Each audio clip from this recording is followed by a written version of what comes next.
کو اس پر عمل کی توفیق عطا فرمائے۔ حضرات گرامی قدر، جناب رسول اللہ صلی اللہ علیہ وسلم کے جو خصائص اور خصوصیات ہیں، ان میں سے جو سب سے پہلی بات ہے وہ یہ کہ نبی کائنات علیہ الصلوۃ والسلام کو اللہ تبارک و تعالی نے جو نبوت کا تاج پہنایا، یہ ایسا بے مثل اور بے مثال تاج ہے کہ نبی کائنات علیہ السلام کو اللہ کریم نے تمام انبیاء کے آخر میں خاتم النبیین بنا کر اس دنیا میں مبعوث فرمایا۔ اور یہ ایسی خصوصیت ہے جو آپ کے بعد یا آپ سے پہلے کسی انسان کو حاصل نہیں۔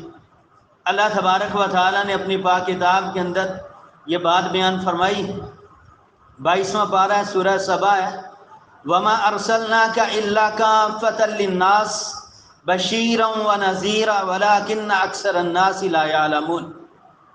کائنات کے اندر آپ علیہ الصلوۃ والسلام سے پہلے جتنے بھی انبیاء اور رسل آئے، کوئی کسی خاص قوم کے لیے، کسی خاص بستی کے لیے، کسی خاص علاقے کے لیے مبعوث کیا گیا، لیکن جناب رسول اللہ صلی اللہ علیہ وسلم ایسی مبارک ہستی ہیں جن کے بارے میں مالک کائنات نے خود یہ بات بیان کی ہے، وَمَا أَرْسَلْنَاكَ إِلَّا كَافَّةً لِلنَّاسِ، ہم نے آپ کو رسول بنا کر بھیجا ہے ساری انسانیت کے لیے۔ دنیا کے اندر جہاں جہاں جتنے انسان رہتے ہیں، ان تمام انسانوں کے اگر کوئی نبی کوئی رسول ہیں تو وہ جناب رسول اللہ صلی اللہ علیہ وسلم آپ ہیں۔ بشیرا و نذیرا، ہم نے آپ کو خوشخبری دینے والا اور ڈرانے والا بنا کر بھیجا ہے، ولیکن اکثر الناس لا یعلمون، لیکن اکثر لوگ اس بات کو جانتے نہیں ہیں، اس پہ غور نہیں کرتے۔ حضرات گرامی قدر، اللہ تبارک و تعالیٰ نے قرآن پاک کے اندر دوسرے مقام پر سورہ اعراف میں اس بات کا اعلان کیا، قل یا ایھا الناس انی رسول اللہ الیکم جمیعا، اے ہمارے محبوب پیغمبر علیہ السلام آپ اعلان فرمائیں، یا ایھا الناس، اے لوگو، انی رسول اللہ الیکم جمیعا، میں سارے کے سارے انسانوں کی طرف رسول بنا کر بھیجا گیا ہوں، ساری انسانیت کی طرف مجھے اللہ کریم نے رسول بنا کر مبعوث فرمایا۔ یہ نبی علیہ الصلوۃ والسلام کا خاصہ ہے۔ حضرات گرامی قدر، قرآن پاک کا تیسرا مقام ہے، سورہ احزاب ہے، 22واں پارہ، اللہ کریم فرماتے ہیں، ما کان محمد ابا احد من رجالکم ولکن رسول اللہ وخاتم النبیین، اے کائنات کے لوگوں، محمد صلی اللہ علیہ وسلم تم میں سے مردوں میں کسی کے باپ نہیں، تمہارے مردوں میں سے کسی کے باپ نہیں ہے محمد صلی اللہ علیہ وسلم، یعنی آپ کا کوئی نسبی بیٹا نہیں ہے۔ منہ بولا بیٹا تو سیدنا زید رضی اللہ عنہ کے بارے میں آتا ہے نا، لیکن نسب کے اعتبار سے آپ کا کوئی بیٹا نہیں، اس کی بھی ایک بہت بڑی وجہ ہے۔ حضرات گرامی قدر، باپ کے دنیا سے چلے جانے کے بعد باپ کی منصب پر اس کا بیٹا آتا ہے۔ جناب رسول اللہ صلی اللہ علیہ وسلم کو اللہ تعالیٰ نے بیٹے کی نعمت سے نوازا، لیکن بچپن میں ہی اسے واپس لے لیا، کیونکہ آپ کے نسب پر، آپ کی مسند پر، آپ کی سیٹ پر آپ کے بعد کوئی انسان نہیں آ سکتا۔ اس وجہ سے جناب رسول اللہ صلی اللہ علیہ وسلم کا کوئی بیٹا دنیا کے اندر موجود نہیں، لیکن ولیکن رسول اللہ و خاتم النبیین، ہمارے محبوب پیغمبر آپ اللہ کے رسول ہیں اور خاتم النبیین ہیں، آپ کے بعد کوئی رسول اس دنیا کے اندر نہیں آ سکتا۔ حضرات گرامی قدر، نبی کائنات علیہ الصلوۃ والسلام کے خصائص میں پہلی بات کہ آپ اللہ کے آخری رسول ہیں، آپ سے بعد کوئی رسول اس دنیا کے اندر نہیں آ سکتا۔ دوسری بات، نبی کائنات علیہ الصلوۃ والسلام کے فضائل اور خصائص کی جو آپ کے علاوہ کسی اور کو حاصل نہیں۔ حضرات گرامی قدر، نبی علیہ السلام کو اللہ تعالیٰ نے ایسی امت عطا کی ہے کہ اس امت جیسی امت بھی کائنات میں آپ سے پہلے نہیں آئی۔ ایسی امت کائنات میں جناب رسول اللہ سے پہلے جتنے بھی انبیاء آئے، کسی نبی کو ایسی امت اللہ تعالیٰ نے عطا نہیں کی۔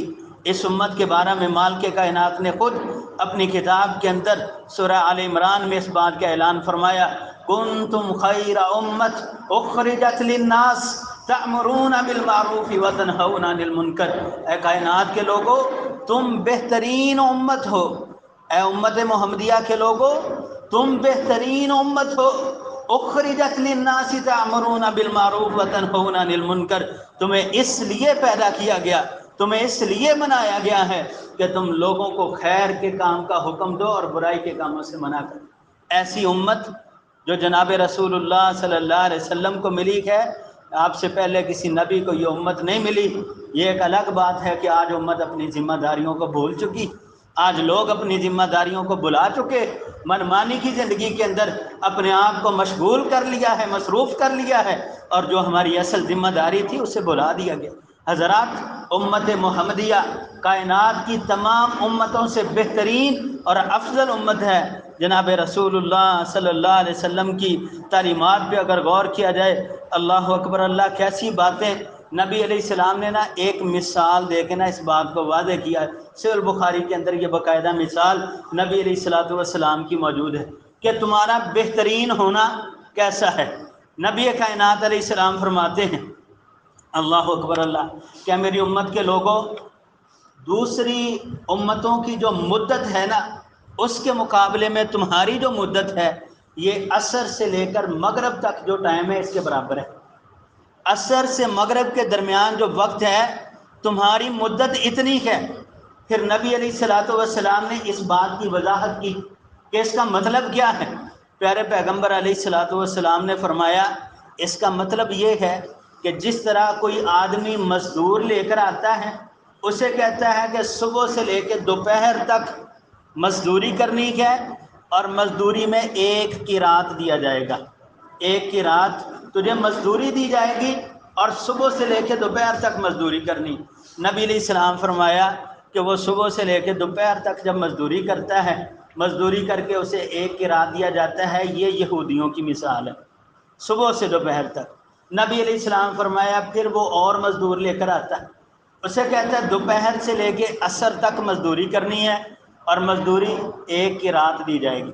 نبی علیہ السلام نے فرمایا کہ جب اسے مزدوری دی جاتی ہے، یہ عیسائیوں کی، نصارہ کی مثال ہے۔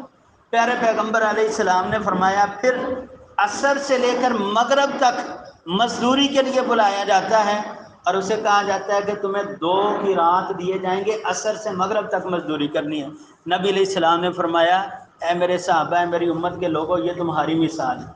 جب اللہ کے رسول صلی اللہ علیہ وسلم نے یہ مثال ذکر کی یہود و نصارہ تو جل گئے، ان کو تو آگ لگ گئی، پیارے پیغمبر علیہ السلام کے مخالف ہو گئے، کہنے لگے ایسا کیسے ممکن ہے کہ ذمہ داری ہماری زیادہ ہے، وقت ہمارا زیادہ ہے اور اجرت انہیں زیادہ دی جا رہی ہے، یہ کیسا انصاف ہے۔ اللہ اکبر اللہ۔ پھر اس حدیث کے آخر میں آتا ہے کہ اللہ کریم نے جواب دیا، یعنی حدیث قدسی ہے، اللہ تعالیٰ نے جواب دیا، کیا میرے انصاف کی مخالفت کرتے ہو؟ کیا یہ سمجھتے ہو کہ میں نے ظلم کیا ہے؟ لوگ کہنے لگے نہیں نہیں، اللہ نے ظلم نہیں کیا۔ پھر اللہ تعالیٰ فرماتے ہیں، ذالک فضل اللہ یؤتیہ من یشاء، یہ اللہ کا فضل ہے، جسے چاہے اللہ تبارک و تعالیٰ عطا کر سکتا ہے۔ یہ امت محمدیہ کو اللہ تعالیٰ کی طرف سے فضیلت ہے کہ ان کا دورانیہ تھوڑا ہے، مدت تھوڑی ہے، وقت تھوڑا ملا ہے، لیکن اجر ان کے لیے پہلی امتوں سے زیادہ رکھا ہے اللہ تعالیٰ نے۔ یہ نبی کائنات علیہ السلام کی امت کی فضیلت ہے اور یہ آپ کے لیے خصوصیت ہے۔ یہ اگر اعزاز اس امت کو ملا ہے تو جناب رسول اللہ صلی اللہ علیہ وسلم کی وجہ سے ملا۔ حضرات، 2 باتیں ہو گئیں جو نبی علیہ السلام کو اعزازی طور پر اللہ تعالیٰ کی طرف سے عطا کی گئیں۔ تیسری بات، صحیح مسلم کے اندر ایک حدیث آتی ہے، نبی علیہ السلام نے فرمایا، اس حدیث کے اندر 6 چیزوں کا ذکر کیا گیا۔ 6 چیزیں ایسی ہیں جو جناب رسول اللہ صلی اللہ علیہ وسلم کو اللہ تبارک و تعالیٰ نے اعزازی طور پر عطا کی ہیں اور آپ کے علاوہ کسی پیغمبر کو وہ 6 چیزیں نہیں ملی۔ نبی کائنات علیہ السلام فرماتے ہیں کہ اللہ تبارک و تعالیٰ نے مجھے 6 چیزیں عطا کر کے باقی انبیاء پر فضیلت عطا کی۔ ان 6 چیزوں میں سے پہلی کون سی ہے؟ جامع کلمات۔ نبی علیہ الصلوۃ والسلام کو ایسے جملے، ایسے کلمات عطا کیے گئے ہیں جو پہلے کسی نبی کو وہ کلمات نہیں دیے گئے۔ حضرات، تسبیحات ہیں، اذکار ہیں، اور اسی طرح یہ کتاب اللہ ہے، یہ ایسے کلمات ہیں جو آپ علیہ الصلوۃ والسلام سے پہلے کسی نبی کو نہیں دیے گئے۔ حضرات، انبیاء علیہ السلام دنیا پہ آتے رہے، کسی کو تورات ملی، کسی کو انجیل ملی، زبور ملی، اور دیگر صحیفے ملے۔ کسی کی اہمیت وہ نہیں ہے جو کتاب اللہ قرآن پاک کی اہمیت۔ ایسی کتاب، ایسے کلمات اللہ تعالیٰ نے آپ کو عطا کیے ہیں جس کی مثل کائنات میں کسی اور نبی کو کلمات نہیں ملے۔ دوسری بات جو اللہ تبارک و تعالیٰ نے آپ کو عطا کی ہے، حضرات گرامی قدر، رعب اور دبدبے کے ساتھ اللہ کریم نے آپ کی مدد فرمائی ہے۔ جناب رسول اللہ صلی اللہ علیہ وسلم فرماتے ہیں، اللہ تعالیٰ نے مجھے میرے دشمن پر 1 مہینے کی مسافت پر رعب عطا کیا ہے۔ آپ کا دشمن، آپ کا مخالف آپ سے 1 مہینہ سفر جتنی دور بیٹھا ہے، اگر وہاں تک پہنچنا پڑے تو 1 مہینہ لگے سفر کرتے کرتے، اتنی دور آپ سے بیٹھا ہے، لیکن جناب رسول اللہ کے رعب کی وجہ سے کب کپا رہا ہے، ڈر رہا ہے، خوف زدہ ہے، دور بیٹھ کر بھی۔ یہ جناب رسول اللہ صلی اللہ علیہ وسلم کو اللہ تعالیٰ نے رعب عطا کیا ہے۔ اور آپ کی بہادری کے قصے اگر ذکر کیے جائیں، اللہ اکبر اللہ، اتنے بہادر انسان آپ، اتنے دلیر اور اتنے مضبوط انسان ہیں آپ۔ تاریخ کی کتابوں اور حدیث کی کتابوں کے اندر آتا ہے، رسول اللہ صلی اللہ علیہ وسلم ایک مرتبہ رات کا وقت تھا، لوگوں نے شور مچا دیا، چور آ گئے، ڈاکو آ گئے۔ اب لوگ آپس میں مشورہ کرتے ہیں کہ جمع ہو جائیں، جمع ہو کے چور کا مقابلہ کرتے ہیں۔ حضرات، ابھی لوگ جمع ہوئے اس چور کے پیچھے، اس ڈاکو کے پیچھے جانے کے لیے، رات کا اندھیرا ہے، اچانک دیکھتے ہیں کہ ایک گھڑ سوار آدمی جو ہے یہ گاؤں اور بستی کی طرف آ رہا ہے۔ جب لوگوں نے غور سے دیکھا تو وہ جناب رسول اللہ صلی اللہ علیہ وسلم ہے۔ لوگوں نے اللہ کے رسول صلی اللہ علیہ وسلم سے پوچھا، اللہ کے محبوب پیغمبر آپ؟ نبی علیہ الصلوۃ والسلام فرمایا، جاؤ میری قوم کے لوگوں، اپنے اپنے گھروں میں آرام سے سو جاؤ، کوئی آدمی آیا تھا، میں نے اس کا پیچھا کیا ہے، وہ بھاگ گیا۔ اتنے بہادر انسان، جہاں پر مقابلہ کرنے کے لیے لوگ جمع ہو رہے ہیں کہ جمع ہو کے جائیں گے، وہاں پہ جناب رسول اللہ صلی اللہ علیہ وسلم اکیلے ہی اپنا کام کر کے واپس آ رہے ہیں۔ حضرات، آپ کی بہادری کے قصے بڑے ہیں لیکن وقت اجازت نہیں دیتا۔ 2 باتیں ہو گئیں جو نبی علیہ السلام کو اللہ تعالیٰ نے عطا کی ہیں باقی انبیاء علیہ السلام پر۔ تیسری بات، نبی علیہ السلام نے فرمایا، اللہ تعالیٰ نے مال غنیمت میرے لیے حلال کیا ہے۔ مال غنیمت کیا ہے؟ کفار کے ساتھ جنگ لڑی، جنگ اللہ تعالیٰ نے کامیابی عطا کی، کفار بھاگ گئے ہیں، اپنا مال، اپنا ساز و سامان چھوڑ گئے، وہ مال جو وہاں پہ اکٹھا کیا اسے کہتے ہیں مال غنیمت۔ پہلی امتوں کے ساتھ کیا ہوتا تھا، اگر جنگ لڑی گئی، مال بچ گیا، اسے کیا کرنا، ایک جگہ پہ ڈھیری لگا دینی ہے، اللہ کی طرف سے آگ آتی، اسے جلا کے راکھ کر دیتی، اور یہ اللہ کے ہاں مقبول ہو جاتا، مال غنیمت۔ لیکن امت محمدیہ اور جناب رسول اللہ صلی اللہ علیہ وسلم کے لیے یہ اعزازی بات ہے کہ مال غنیمت اللہ تعالیٰ نے آپ کے لیے حلال کر دیا، خود بھی کھائیں، گھر والوں کو بھی کھلائیں، اپنے ساتھیوں میں بھی تقسیم کریں۔ 3 باتیں ہو گئیں۔ چوتھے نمبر پر نبی علیہ الصلوۃ والسلام نے فرمایا، اللہ تعالیٰ نے ساری زمین کو میرے لیے مسجد بنا دیا۔ زمین کے جس حصے پر بھی آپ ہوں، زمین کے جس ٹکڑے پر بھی آپ موجود ہیں، نماز کا وقت ہو گیا، آپ دیکھتے ہیں کہ جگہ صاف ہے آپ کے لیے، یعنی ایسی جگہ نہ ہو جہاں پہ گندگی ہوتی ہے، پیشاب پہ کھانے کی جگہ ہے، یعنی اسی طرح کوئی جانوروں کی گندگی والی جگہ ہے، وہاں پہ تو دل ہی نہیں نا تسلیم کرتا۔ باقی اس کے علاوہ پوری زمین آپ کے لیے مسجد ہے۔ آپ سفر میں ہیں، آپ حضر میں ہیں، آپ اپنی زمینوں کے اندر کام کر رہے ہیں، آپ اپنے دیگر معاملات کے اندر ہیں، نماز کا وقت ہوا، وضو کیا، اسی جگہ پہ نماز پڑھ لیں، آپ کی نماز ہو جائے گی انشاءاللہ۔ یہ نبی علیہ الصلوۃ والسلام کو اعزازی طور پر بات ملی ہے۔ اور 5ویں بات، نبی کائنات علیہ السلام نے فرمایا کہ اللہ تعالیٰ نے مجھے ساری انسانیت کی طرف رسول بنا کر بھیجا ہے۔ یہ ہم پہلے آیات پڑھ چکے ہیں، یہ نبی علیہ السلام کا خاصہ ہے۔ اور 6ٹھی بات، نبی کائنات علیہ الصلوۃ والسلام نے فرمایا کہ اللہ کریم نے نبوت کا سلسلہ میرے ساتھ بند کر دیا۔ میرے بعد کوئی نبی اس دنیا کے اندر نہیں آئے گا، میں اللہ کا آخری رسول ہوں۔ حضرات گرامی قدر، یہ 6 باتیں ایک حدیث میں ذکر کی گئی ہیں جو نبی علیہ السلام نے فرمایا کہ ایسی یہ 6 چیزیں ہیں جو میرے علاوہ اور کسی نبی کو نہیں ملی۔ ہمارے لیے اعزاز کی بات ہے، خوش نصیبی کی بات ہے کہ ہمارے پیغمبر، ہمارے نبی علیہ السلام کا مقام اتنا بڑا ہے، شان اتنی بڑی ہے کہ دوسرا نبی بھی آپ کی شان کا مقابلہ نہیں کر سکتا۔ اور پھر کتنی بدبختی کی بات ہے کہ آج ہم اس نبی کو چھوڑ کے غیروں کے در پہ جائیں، آج اس نبی کی بات کو چھوڑ کے کسی اور کی بات کو اہمیت دیں۔ آج ایسا پیغمبر کہ جس کا مقابلہ کوئی نبی بھی نہیں کر سکتا، آج ہم اس کی باتیں چھوڑ کے اپنی منمانیاں کر رہے ہیں، بڑے افسوس اور بڑے دکھ کی بات ہے۔ پیارے بھائیو، لمحہ فکریہ غور کرنے کی بات ہے۔ 3 باتیں خصائص کے اعتبار سے تیسری حدیث کے اندر 6 چیزیں ذکر ہو گئیں۔ چوتھی حدیث سنیے، نبی کائنات علیہ الصلوۃ والسلام کے جو خصائص چوتھے نمبر پر ہیں، صحیح البخاری کے اندر حدیث موجود ہے۔ حضرات، کائنات کے اندر ایک بڑا سنگین جرم، بڑا کبیرہ گناہ ہے جو اب گناہ بھی نہیں سمجھا جاتا، وہ ہے جھوٹ۔ یہ اتنا بڑا گناہ ہے، اگر صرف اس حوالہ سے بات کرنا شروع کر دیں، یقین کرو نبی علیہ السلام کی حدیث پڑھتے پڑھتے کئی گھنٹے گزر جائیں اور صرف جھوٹ کے حوالہ سے پیارے پیغمبر علیہ السلام کے فرامین ختم نہ ہو۔ قرآن پاک کی آیات اتنی ہے، احادیث اتنی ہے، جھوٹ کتنا بڑا جرم ہے۔ لیکن یہ جھوٹ انسانیت کے اندر اس قدر مضبوط ہو گیا، بندہ جھوٹ بول بول کے اتنا عادی ہو گیا جھوٹ بولنے کا کہ جناب رسول اللہ صلی اللہ علیہ وسلم پہ بھی جھوٹ بولنا شروع کر دیا، نبی علیہ السلام کی ذات پر بھی جھوٹ بولنا شروع کر دیا۔ پیارے پیغمبر علیہ الصلوۃ والسلام نے فرمایا، یہ اعزازی بات ہے آپ علیہ السلام کی۔ آپ علیہ السلام فرماتے ہیں، لوگوں میری ذات پہ جھوٹ بولنا یہ عام لوگوں کی طرح نہیں ہے۔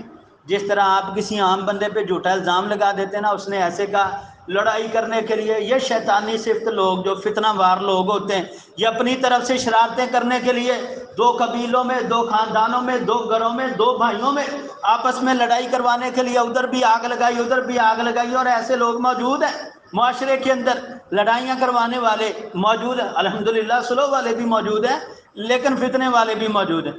اب نبی علیہ السلام فرمایا کہ عام بندے پر جھوٹ بولنا اور میری ذات پہ جھوٹ بولنا، اس میں بڑا فرق ہے۔ اور اس حدیث کے راوی بھی سیدنا علی رضی اللہ عنہ فرماتے ہیں، نبی کائنات علیہ الصلوۃ والسلام فرمایا، من کذب علی متعمدا فلیتبوأ مقعدہ من النار۔ نبی کائنات علیہ الصلوۃ والسلام فرمایا، جو شخص من کذب علی متعمدا، جو بندہ میری ذات پر جھوٹ بولتا ہے، فلیتبوأ مقعدہ من النار، اس بندے کو چاہیے کہ اپنا ٹھکانہ جہنم کے اندر بنا لے۔ نبی علیہ السلام کی ذات پہ جھوٹ بولنا عام بندے کی طرح نہیں ہے۔ حضرات، اللہ اکبر، اللہ اصلاح کی باتیں ہیں اور بڑی غور کی باتیں ہیں۔ یہ ربیع الاول کا مہینہ شروع ہو گیا، آج کل سوشل میڈیا کا دور ہے، آپ کے پاس بڑے میسیج آئیں گے، جو بندہ ربیع الاول کی سب سے پہلے مبارک دے گا وہ جنت میں بغیر حساب کتاب کے داخل ہو جائے گا۔ یہ لوگ حدیث بیان کرتے ہیں جناب رسول اللہ صلی اللہ علیہ وسلم کی طرف سے، جو بندہ رمضان کی سب سے پہلے خبر دے گا، سب سے پہلے بتائے گا، کہتے ہیں نبی علیہ السلام فرمایا وہ پکا جنتی ہے، چاہے دنیا کے اندر جو مرضی کرتا رہا۔ ساری بات ہے، ادھر مسلمانوں نے یہ کام شروع کیے، ربیع الاول، یہ رمضان، ادھر محرم والے بھی بیدار ہو گئے، انہوں نے کہا جو بندہ محرم کی سب سے پہلے خبر دے گا وہ بندہ پکا جنتی ہے، جہنم کی آگ اس بندے پہ حرام ہو گئی۔ اب یہ باتیں نبی علیہ السلام کی طرف منسوب کی جاتی ہیں۔ حضرات، ایک بھی حدیث سلسلہ احادیث کے اندر صحیح تو بڑی دور کی بات ہے، ضعیف سند کے ساتھ بھی موجود نہیں۔ ایسی باتیں یارو، اگر صرف مہینے کی مبارک دینے سے جنت ملتی نا، یقین کیجیے ابو جہل کو مسلمان ہونے میں کوئی تکلیف نہیں تھی، مرضیاں اپنی کرتی رہیں، رمضان آئے گا مبارکباد دے دیں گے، لو جی رمضان آ گیا میری طرف سے مبارک ہو۔ بندہ سارا سال زنا کرتا رہے، چوریاں کرتا رہے، ڈکیتیاں کرتا رہے، ظلم و ستم کے پہاڑ گراتا رہے، رمضان آیا اس کی مبارک دے دی، ربیع الاول آیا اس کی مبارک دے دی، محرم آیا اس کی مبارکباد دے دی اور بندہ جنتی ہو گیا۔ اگر اس طرح جنت ملتی نا، یقین جانیے پھر کائنات کے اندر انبیاء علیہ السلام کو بھیجنے کا تو مقصد ہی ختم ہو گیا، اعمال کا تو مقصد ہی ختم ہو گیا۔ نبی دنیا میں کیوں آئے؟ انبیاء کو اللہ تعالیٰ نے کائنات میں کیوں بھیجا؟ اس لیے کہ لوگوں کی اصلاح کی جائے، لوگوں کو دین سکھایا جائے، لوگوں کی اصلاح کی جائے۔ یارو فضائل بڑے کے فضائل والی باتیں بھی موجود ہیں، لیکن اتنی بڑی فضیلت کسی مہینے کی موجود نہیں ہے کہ مبارکباد دیں اور آپ جنت میں چلے جائیں۔ جنت اتنی آسان نہیں ہے، مانا کہ اللہ کی رحمت بڑی وسیع ہے، لیکن جنت اتنی بھی آسان نہیں ہے کہ اپنی مرضی سے ہم اس جنت کو حاصل کرنے کے راہ اختیار کر لیں۔ نبی علیہ السلام فرمایا من کذب علی متعمدا فلیتبوأ مقعدہ من النار، جو بندہ میری ذات پہ جھوٹ بولتا ہے اسے چاہیے کہ اپنا ٹھکانہ جہنم بنا لے۔ اور ہاں نبی علیہ السلام کا نام لے کے حدیثیں ذکر کی جاتی ہیں۔ یارو میں مسجد میں کھڑا ہوں، باوضو ہوں، الحمدللہ ممبر رسول پہ ہوں، اگر کوئی بات آپ تک کرتا ہوں نا، انسان ہوں، خطا ہو سکتی ہے، یہ نہیں کہتا کہ مجھ سے غلطی نہیں ہوتی، لیکن سامعین کا حق ہے جہاں پہ ڈاؤٹ ہو، جہاں پہ شک ہو، جہاں پہ آپ کو پریشانی ہو، آپ سوال اٹھا سکتے ہیں، انگلی کھڑی کریں، ہاتھ اٹھائیں، سوال کریں۔ یار یہ بات آپ نے سنائی ہے، پہلے آج تک نہیں سنی، ذرا اس کی دلیل مجھے دکھاؤ۔ یہ آپ کا حق ہے، اس میں گستاخی نہیں ہے، اس میں بد زبانی نہیں ہے، اس میں لڑائی جھگڑے کی بات نہیں ہے، یہ آپ کا حق ہے، آپ سوال کریں۔ یار یہ مسئلہ ذکر کیا گیا، اس مسئلے کی دلیل ہمیں بتائیں۔ یارو جناب رسول اللہ صلی اللہ علیہ وسلم سے بڑھ کر کائنات میں کوئی بندہ افضل نہیں آ سکتا، یہ ہمارا ایمان ہے۔ صحابہ کرام نبی علیہ السلام سے سوال کیا کرتے تھے، اللہ کے محبوب پیغمبر یہ کام کرنا ہے، کیسے کرنا ہے؟ آپ علیہ السلام نے یہ بات ذکر کی، ہمیں بتائیں ہم اس بات پہ کیسے عمل کریں۔ یارو نبی علیہ السلام سے صحابہ سوال کر لیا کرتے تھے، اس میں گستاخی نہیں۔ اور اگر آج کے دور میں کسی عالم سے سوال کیا جائے، اس میں گستاخی ہے؟ کوئی گستاخی نہیں، سوال کریں، آپ کا حق ہے۔ اور یقین جانیے جس دن آپ کے اندر اتنی جرت پیدا ہو گئی کہ آپ سوال کرنے والے بن گئے، آپ پوچھنے والے بن گئے، دنیا کے اندر جتنے علماء فساد پھیلانے والے ہیں یقین کریں سارے سیدھے ہو جائیں گے۔ انہیں پتہ ہوگا لوگ ہم سے سوال کرتے ہیں، ایک بندہ حدیث بیان کرتا ہے اور اس کا کوئی سر پاؤں ہی نہیں ہوتا، اس کا کوئی سرا ہی نہیں، اس کی کوئی سند ہی نہیں ہے، اور وہ حدیث ذکر کر رہا ہے، اور بیٹھے جو لوگ ہیں سننے والے جو ہیں وہ سبحان اللہ پہ لگے ہوں، تو پھر بیان کرنے والا کہتا ہے چلو دو چار اور ہی سنا دو، سبحان اللہ ہی ہونی۔ یارو ایسا نہیں، یہ دین ہماری ملکیت نہیں، یہ دین ہمارے باپ دادا کی ملکیت نہیں ہے، یہ دین ہماری وراثت نہیں ہے، یہ دین اللہ اور اس کے رسول صلی اللہ علیہ وسلم کی بات کا نام ہے، اور اس کے اندر ہم کوئی تبدیلی اپنی طرف سے نہیں کر سکتے۔ جو بھی کوئی کرے گا فَلْيَتَبَوَّأْ مَقْعَدَهُ مِنَ النَّارِ، اسے چاہیے کہ اپنا ٹھکانہ جہنم کے اندر بنا لے۔ 4 مقام ایسے ہو گئے۔ 5ویں نمبر پر سماعت کیجیے نبی علیہ الصلوۃ والسلام کے فضائل۔ اللہ اکبر اللہ، باتیں بہت زیادہ تھیں لیکن وقت اجازت نہیں دیتا، آخری بات کرتے ہیں۔ حضرات نبی علیہ الصلوۃ والسلام کو جو شریعت اللہ تعالیٰ نے عطا کی ہے یہ بڑی معصوم شریعت ہے، اور جو ذات نبی علیہ السلام کی ہے یہ بھی بڑی معصوم ہے۔ آپ علیہ السلام بھی گناہوں سے پاک ہیں، اور جو آپ کو شریعت اللہ نے عطا کی ہے یہ بھی نقوص سے بالکل پاک ہے۔ اس شریعت کے اندر کوئی نقص نہیں، کوئی کمزوری نہیں ہے، کوئی کمی نہیں ہے شریعت کے اندر، بس سمجھنے والے اور عمل کرنے والے کے اندر بہت سی کمزوریاں ہیں، لیکن شریعت کے اندر کوئی کمزوری نہیں ہے۔ نبی علیہ السلام کو جو شریعت اللہ تعالیٰ نے عطا کی ہے یہ اتنی سچی اور سچی ہے۔ 27واں پارہ سورہ نجم اللہ تعالیٰ فرماتے ہیں وَالنَّجْمِ إِذَا هَوَىٰ مَا ضَلَّ صَاحِبُكُمْ وَمَا غَوَىٰ وَمَا يَنطِقُ عَنِ الْهَوَىٰ إِنْ هُوَ إِلَّا وَحْيٌ يُوحَىٰ۔ ساری آیتوں کا ترجمہ نہیں، مفہوم آپ کے سامنے رکھ رہا ہوں۔ نبی علیہ الصلوۃ والسلام کو اللہ تعالیٰ جو شریعت عطا کی ہے، اللہ خود اس بات کے شاہد ہیں کہ ہمارے پیغمبر اپنی مرضی سے بات ہی نہیں کرتے۔ اتنی سچی شریعت ہے، اتنی لاریب اور بے عیب شریعت ہے کہ پیغمبر اپنی مرضی سے بات ہی نہیں کرتے۔ ان ہوا الا وحی یوحیٰ، اوپر سے وحی آتی ہے، نیچے محمد مصطفیٰ علیہ السلام اپنے امت کے لوگوں کو بات سنا دیتے ہیں کہ یہ اللہ کا فرمان آیا۔ یعنی یہ دین اتنا سچا اور اتنا معصوم ہے، اس کے اندر کوئی کمی نہیں ہے، لیکن کیڑے نکالنے والے پھر نہیں باز آتے، شرارتیں کرنے والے پھر نہیں باز آتے، نقص نکالنے والے پھر نہیں باز آتے۔ یہ اللہ کے ہاں کتنے بڑے مجرم ہیں کبھی انہیں اس بات کی سمجھ آ جائے گی۔ نبی علیہ الصلوۃ والسلام کی حدیث آخری، یہ پانچواں جو ہمارا تھا ٹاپک کے اعتبار سے پانچواں پوائنٹ یہ آخری ہے۔ نبی علیہ الصلوۃ والسلام کے صحابی ہیں، اللہ اکبر اللہ، عبداللہ بن عمر بن عاص، کئی صحابہ ہیں لیکن ان کے اندر ایک عبداللہ رضی اللہ عنہ بھی ہیں۔ نبی علیہ السلام کے پاس نہ آئے، اللہ کے رسول صلی اللہ علیہ وسلم سے کوئی بات سنی، بات سن کے اسے لکھ لیا۔ یہ بہت بڑی دلیل ہے ان لوگوں کے لیے جو منکرین حدیث ہیں۔ آج ہمیں پتہ کہ کیا سکھایا جاتا ہے، یار حدیث 600 سال بعد لکھی گئی، حدیث 500 سال بعد لکھی گئی، حدیث 200 سال بعد لکھی گئی۔ یہ جہالت کی بات ہے، یہ دین سے بغاوت کی بات ہے۔ یارو کبھی دین کو پڑھ کے تو دیکھو، کبھی مطالعہ تو کر کے دیکھو۔ آپ کو یار یہ جو کتابی شکل ہے نا ہمارے پاس، یہ کتابی شکل یہ 200-300 سال کے بعد آئی ہے۔ ظاہری بات ہے اس وقت ایسا دور ہی نہیں تھا، ایسی تحریری کوئی شکل ہی موجود نہیں تھی، تو کیسے کتابیں لکھی جاتی؟ وہ دور ایسا تھا یا درختوں کے پتوں پہ لکھا جاتا، یا چمڑوں پہ لکھا جاتا، یا کپڑوں پہ لکھا جاتا، دور ایسا تھا۔ یہ عبداللہ بن عمر بن عاص نا نبی علیہ السلام کی ہر بات لکھ لیا کرتے۔ پیارے پیغمبر علیہ السلام کے صحابہ قریش کے لوگ کہنے لگے عبداللہ ہر بات نہ لکھا کرو، نبی علیہ السلام کبھی غصے میں ہوتے ہیں کبھی پیار میں ہوتے ہیں، ہر بات نہ لکھا کرو۔ یہ عبداللہ رضی اللہ عنہ نبی علیہ السلام کے پاس آئے، آ کر کہنے لگے اللہ کے محبوب پیغمبر آپ کی زبان سے جو بھی نکلتا، جو بھی میں سنتا میں لکھ لیتا، میرے ساتھی کہہ رہے ہیں کہ نہ لکھا کرو۔ نبی علیہ الصلوۃ والسلام پتہ کیا فرماتے ہیں؟ اللہ اکبر اللہ، آپ نے فرمایا عبداللہ فوالذی نفسی بیدہ محمد صلی اللہ علیہ وسلم، اس ذات کی قسم ہے جس کے ہاتھ میں محمد صلی اللہ علیہ وسلم کی جان ہے۔ آپ علیہ السلام فرمایا لا یخرج منہ الا الحق، اس زبان سے حق کے سوا کچھ نہیں نکلتا، لہذا جو بھی بات نکلتی ہے تو لکھ لیا کر۔ یعنی پیغمبر علیہ الصلوۃ والسلام کی شریعت اتنی معصوم ہے، آپ کی زبان سے صرف حق بات ہی نکلتی ہے۔ اور پیارے بھائیوں یہ احادیث نبی علیہ السلام کے دور میں لکھی جاتی تھی۔ یہ قرآن پاک کا نسخہ نبی علیہ السلام کی زندگی میں آپ کی زوجہ ام سلمہ رضی اللہ عنہ کے گھر پورا لکھا محفوظ تھا۔ نبی علیہ السلام کی زندگی کے اندر پورا قرآن پاک لکھا ہوا موجود، احادیث نبی علیہ السلام کے دور میں لکھی گئی۔ یہ کتابی شکل ان کی بعد میں ہمارے پاس آئی ہے، یہ 200-300 سال کے بعد لکھی گئی ہے، لیکن حدیثیں پہلے ہی محفوظ تھیں۔ لہذا اپنے ایمان کو مضبوط کیجیے، یہ فاسق اور فاجر لوگوں کی باتوں میں آ کے اپنے عقائد اور نظریات کو خراب نہ کی۔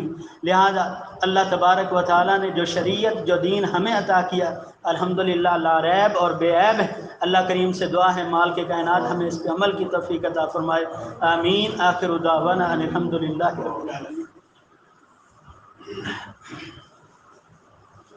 استغفر اللہ۔